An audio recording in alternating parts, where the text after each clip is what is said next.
Alrighty, welcome to MTG Anonymous. So we're gonna do a quick deck tech. I'm starting to realize that I have a lot less videos than I should be at 4 months in. So what I'm gonna start doing is I've got 27 decks on MTG Arena, and some of them will be rotating. So what I want to do is I want to do 5 to 10 minute videos just showing what the deck does, using the cards, and then eventually we'll be doing the deck tech video or actual videos for them. But today we're doing Selesnya Big Mana. So basically what we want to do is we want to use our elves or Nissa to create as much mana as possible, and then we want to finish off with God Eternal Ketra or Shalai or Resplendent Angel, stuff like that. But let's go over the deck. First, let me click here quick. We have Soul Mender for 1 white. You get a 1/1. It says tap, you gain 1 life. So this is really good for early game, specifically when there are 1/1s that attack you. You don't block it, then you just gain the life back. So basically, it was a waste of their time to attack. We have 4 Llanowar Elves for green. You get a 1/1 Elf Druid. It says tap, gain 1 or add 1 mana, 1 green mana.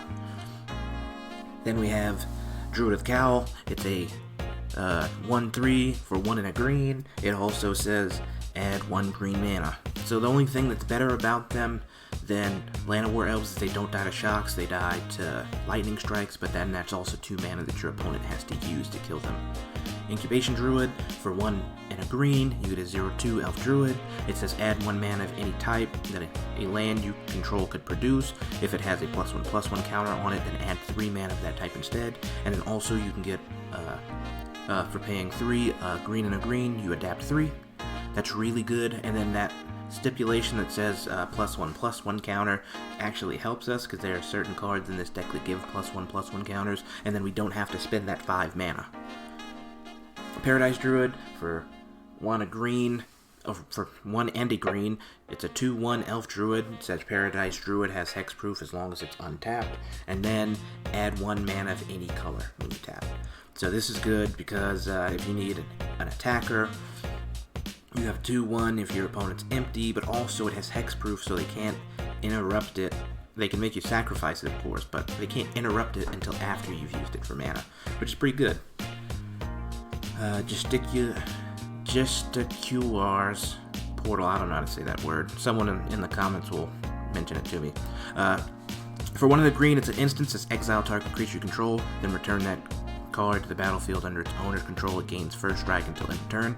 So that's in case we go against red decks and want to try to remove our stuff, then we'll just pop that, and then we'll bounce it back. And then we can also block, and then it'll have first strike. So that's really good for cards like Shalai, it's a 3/4, or the Resplendent Angel. That helps us quite a bit. Seal Away for 1 and a white, and you get a flashing enchantment. It says when Seal Away enters the battlefield, exile target tapped creature an opponent controls until Seal Away leaves the battlefield. So basically this one is a combat trick. When someone swings at you, they have to tap their creature, and then before damage is done, you flash and Seal Away and you get rid of that card. It's really, really good. And then it can also help you when cards say tap, do this. You can get rid of their Llanowar Elves. It's not really worth it to do such a thing, but if they had a Paradise Druid, that would be worth getting rid of. The Incubation Druid would be would be really good to get rid of. But stuff like that. That's for green counter matchups, and then cards that want to swing, like if they have things with trample, you want to grab this, so because most of our cards are small, so you want to grab it before it deals damage. Then we have Saproling Migration for 1 and a green. It's a sorcery with kicker 4. Create 2 1/1 green Saproling creature tokens. If this spell was kicked, create 4 of those tokens instead. This is a 1 of because we don't really want it until after we have more than the 6 mana, so we can get the 4 tokens, and then that'll slow things down. So that way we can swing with them and then use cards like Shalai or really just the Shalai. If we use the Shalai's ability, you're playing 6 mana, then there'll be 2/2s, and so on and so forth. And then also, it helps with the next card, World Soul Colossus. For X, a green and a white, you have a 0/0 elemental that has Convoke, and then Convoke says, your creatures can help you cast this spell. Each creature you tap while casting this spell pays for 1 or 1 mana of that creature's color. So since they're green, it would pay for that green and then any amount of X. It says World Soul Colossus and its battlefield X +1/+1 counters on it. And though since we have lots of small creatures like Llanowar Elves, Druid Cowl, Paradise, Druid, you wouldn't want to do it with Incubation Druid if you have the counters on it, but still, if it doesn't have counters, you can use the Incubation Druid. You can use the tokens from Sapling Migration. If they don't have a threat on board, you can use Resplendent Angel, Shalai, stuff like that. Next is Resplendent Angel for 1 a white and a white. You get a creature Angel 3/3. It has flying, and at the beginning of each end step, if you gain 5 or more life this turn, create a 4/4 white angel creature token with flying and vigilance, and then for green, a white, and a white. Until end of turn, Resplendent Angel gets +2/+2 and gains lifelink. So it's the only card other than the Soul Mender that has the ability to gain us life, I'm pretty sure. Well, other than the Gift of Paradise.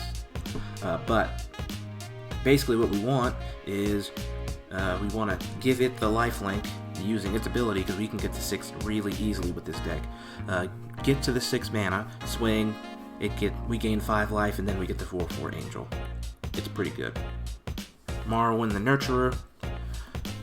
For 2 a green, you get a 1/1 Elf Druid. Says whenever another elf enters the battlefield under your control, put a +1/+1 counter on Morrowind the Nurturer, and then tap, add an amount of green equal to Morrowind's power. So basically, you increase this creature's power, and then you don't actually have to only do it through that ability. You can also use, again, Shalai's ability to give it +1/+1 counters, or if it's in a different deck, you can use other ways to give them +1/+1 counters. Ironroot Warlord for 1 a green and a white. Ironroot Warlord's power is equal to the number of the creatures you control, and then for 3 a green and a white, you can create a 1/1 soldier token. It's a 0/1, a 0/5, excuse me. So basically, like I said, we can get all these creatures out extremely quickly, and then boom, now we have a huge Ironroot Warlord. History of Benalia for 1 a white and a white. It's a saga, and then sagas, as this saga enters the battlefield and after your draw step, add a lore counter to it, sacrifice after the 3rd lore.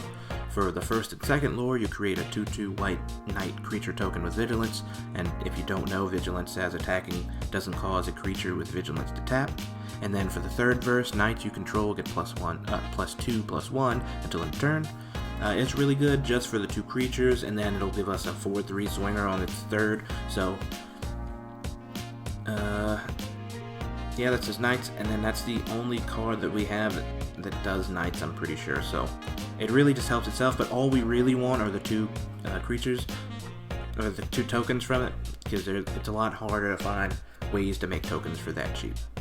Gift of Paradise for 2 and a white, and you enchant a land. When it enters the battlefield, gain 3 life, and then enchanted land has add 2 mana of any one color. New Horizons, basically the same card, except replace the gain life with put a +1/+1 counter on target creature you control. Enchanted land has tap, add 2 mana of any one color.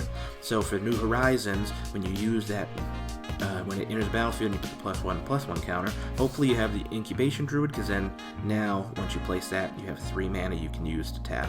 It's a really good combo. It's really the only one. That's why it's in here, is just for the Incubation Druid, but since we only have 1 Incubation Druid, we only need 1 New Horizons. It's not actually super important to get it there, because at worst comes to worst, you can do the Adapt 3, but that's just so you don't have to. Next, Shalai, Voice of Plenty for 3 a white. You get an Angel 3/4. It has flying. It says you, planeswalkers you control, and other creatures you control have hexproof. And then for 4 green, put a +1/+1 counter on each creature you control. So, like I said, that can, make Incubation Druid bigger. And then also, if you have a giant army of creatures, you can slowly make them bigger as we go. And then the hexproof helps Nissa and Kaya, so that way they can do their thing, which Kaya is only there for the exile, which you could possibly get to, but we'll get to that point once you get there. Centaur Nurturer for 3 and a green. When it enters the battlefield, gain 3 life, tap, add 1 mana of any color. I forgot these were in here actually, and it was staring at me, but regardless, this pairs with the Resplendent Angel. If you can get both of those out somehow, you'll get the 4/4, or you can just gain the life. That's really what it's in here for. Settle the Wreckage is a removal spell. For 2 white and a white, exile all attacking creatures target player controls. That player may search their library for that many basic land cards, put those cards onto the battlefield tapped, then shuffle their library. So what we want to do with this one is we go against an opponent that's got 5 color decks, it's got a whole bunch of creatures, Settle the Wreckage, there's no way they have that many basics, boom. Or if you have token decks, once they swing at you with all those tokens, you get rid of them all, they might not have as many basics. We can make a lot of mana quick, so it doesn't actually hurt us if we give our opponents lands, but regardless. Next is God Eternal Oketra for 3 a white and a white. It's a legendary creature zombie god, 3/6. It has a double strike. When you cast a creature spell, which is all of those 1/1s, or all of the 1 drops, the 2 drops, 3 drops, etc. When you cast a creature spell, create a 4/4 black zombie creature token with Vigilance. And then, again, Vigilance attacking doesn't cause a creature with Vigilance tap. And then her double strike, a creature with double strike deals both first strike and regular strike combat damage. We'll go over that in another video eventually, but it's really important.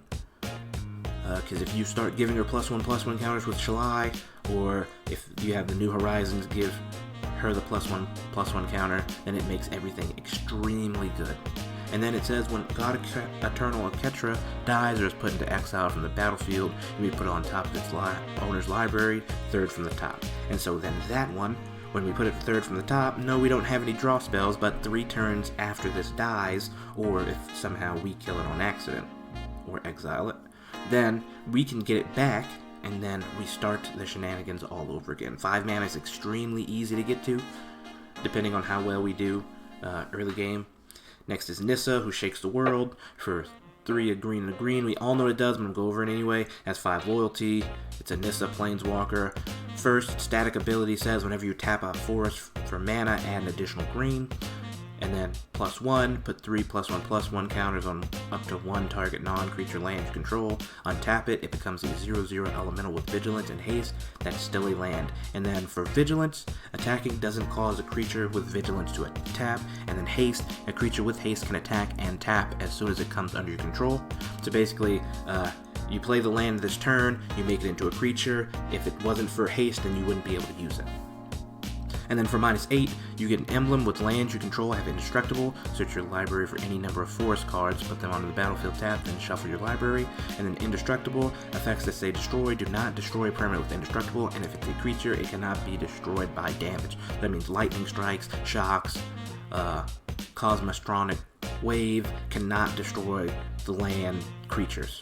And then that's really good for if we make it that far. Usually we don't. This deck closes out the game pretty quick as soon as Shalai and the Resplendent Angel are out. Usually people scoop, but Join Shields for 3 a white and green. Instant, untap all creatures you control. They gain hexproof and indestructible until end of turn. This is really good since we have 1/1s, 1/3s. We use them all, we wait until we're swung at, we use this, we untap them all, and then there we go. And then also, it's another trick, when you untap these, if you have enough to make 6 mana, you can use July and then get +1/+1 on each of the creatures you control, and then you can block even better. Last but not least is Kaya, Bane of the Dead. For 3, Orzhov. You get a legendary Kaya, Planeswalker. It has 7 loyalty. Its static says your opponents and permanents your opponents control with hexproof can be the targets of spells and abilities you control as though they didn't have hexproof.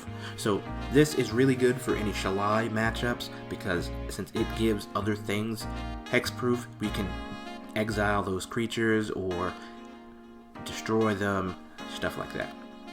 Or we can seal away them. And then, what I didn't mention is the Gesticular's Portal. When you use it for God Eternal Oketra, it's really good because that's immediately the first thing they're going to try to do when this pops up is try to get rid of it, but regardless. Next we have the land base. There are 7 plains, 8 forest, 4 guild gates, Selesnya of course, 1 Sun Petal Grove, and then 4 Tranquil Expanse. And that is it for this quick deck tech. If you have any questions or if you have any suggestions to make this deck better, feel free to like, comment, subscribe. Well, comment if you have any suggestions. Like and subscribe if you enjoyed the video. Thank you. Bye.